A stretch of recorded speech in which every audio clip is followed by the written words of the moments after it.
గణేశాయ నమః, శ్రీ సరస్వతి నమః, శ్రీ గురుభ్యో నమః. భక్తులరా, భారతంలో విశేషాలు చెప్పుకుంటున్నాం.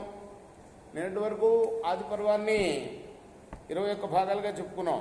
ఈ రోజున 22వ భాగం చెప్పుకుందాం. చెప్పుకునే ముందు సమర్థద్గురు సాయినాథుని ప్రార్థించుకుందాం. సమర్థద్గురు సాయినాథ్ మహారాజ్ కీ జై. శ్రీ గణేశాయ నమః, శ్రీ సరస్వతి నమః, శ్రీ గురుభ్యో నమః.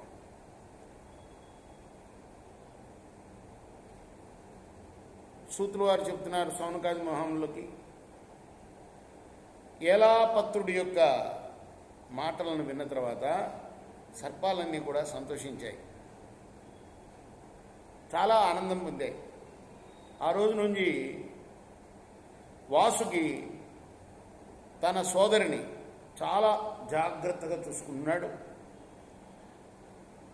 కొంతకాలం గడిచింది. దేవతలు రాక్షసులు అమృతం కోసం సముద్రాన్ని మధించారు. అప్పుడు మందర పర్వతాన్ని కబంగా చేసుకుని బలాఢ్యుడైన వాసుకుని తాడుగా ఉపయోగించుకున్నారు.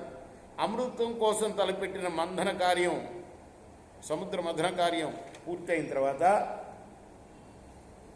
వాసుకుని వెంట పెట్టుకొని దేవతలు బ్రహ్మదేవుడి దగ్గరికి వెళ్ళి, అంటే తనకు మేలు చేశారుగా, తమకు దేవతలకు మేలు చేశారు కాబట్టి వాసుకి యొక్క సోదరులకి తల్లి ఇచ్చిన శాపాన్ని గురించి బ్రహ్మకు విన్నవించి అతనికి హితం చేయమని కోరారు. ఎందుకంటే తమకు సహాయం చేశాడు కాబట్టి. నేను ఇదివరకే చెప్పాను, ఎలా పుత్రుడు చెప్పింది సత్యం అవుతుంది. దుష్టమైన పాములన్నీ చంపబడతాయి, మంచి పాములు ఉంటాయి లోకంలో, ఎక్కడికి పోవు. నేను చెప్పింది జరుగుతుంది, ఎలా పుత్రుడు చెప్పింది జరుగుతుంది, నేనే చెప్పాను ఆ సంగతి ఇదివరకు అని ఆయన చెప్పాడు మళ్ళీ ఒకసారి. ఆ తర్వాత వాసుకి తన సోదరుల్ని ఆదేశించాడు, జరత్కారుడనే బ్రాహ్మణుడు కోసం వెతకమని. అతడు ఎప్పుడు వివాహం చేసుకుంటాడో నాకు చెప్తే అప్పుడు నేను నా చెల్లెల్నిచ్చి వివాహం చేస్తానని ఆ సర్పాలన్నింటికీ చెప్పారు. ఈ కథంతా కూడా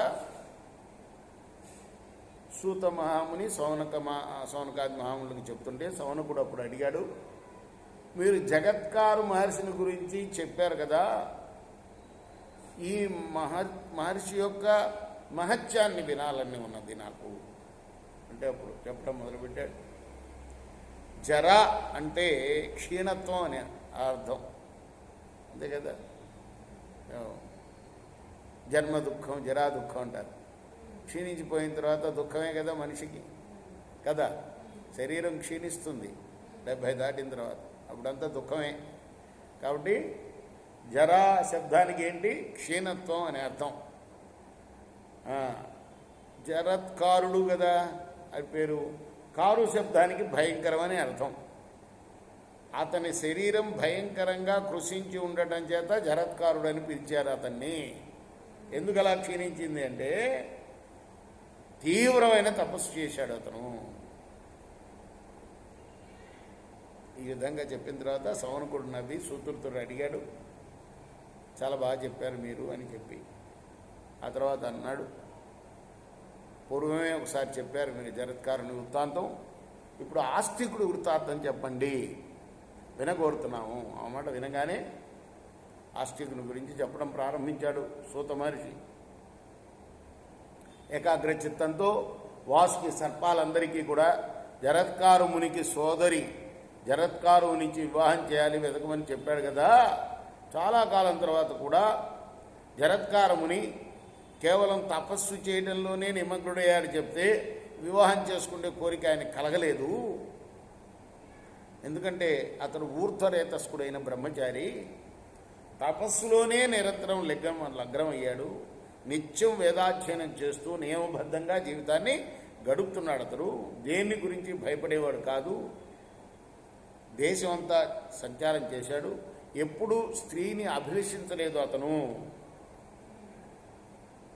ఆ తర్వాత ఏం జరిగిందంటే, ఓ సౌనక మహాముని సూత్రుడు చెప్తున్నాడు, కౌరవ వంశ మహారాజుగా పరీక్షిత్తు రాజ్యానికి వచ్చాడు.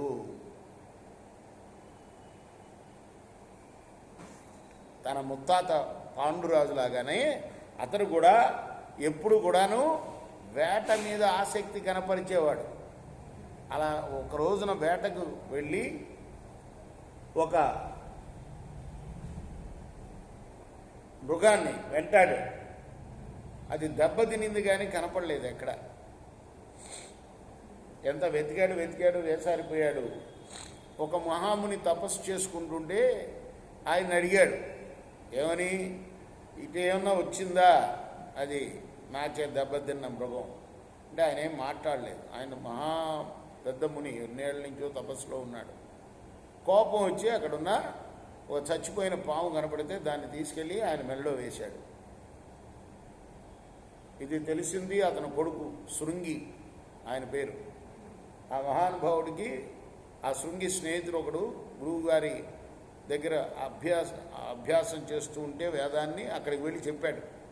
ఆ తెలిసినవాడు, ఇట్లా మీ నాన్నకు అవమానం జరిగింది అని. వెంటనే అతను వచ్చి మరి విషయం తెలుసుకొని చూసి ప్రత్యక్షంగా చేతిలో నీళ్లు తీసుకొని శపించేశాడు. అతను 7 రోజుల్లో చచ్చిపోవాలి. ఇక్కడ ఆపుదాం, రేపు కొనసాగిద్దాం. కృష్ణార్పణం.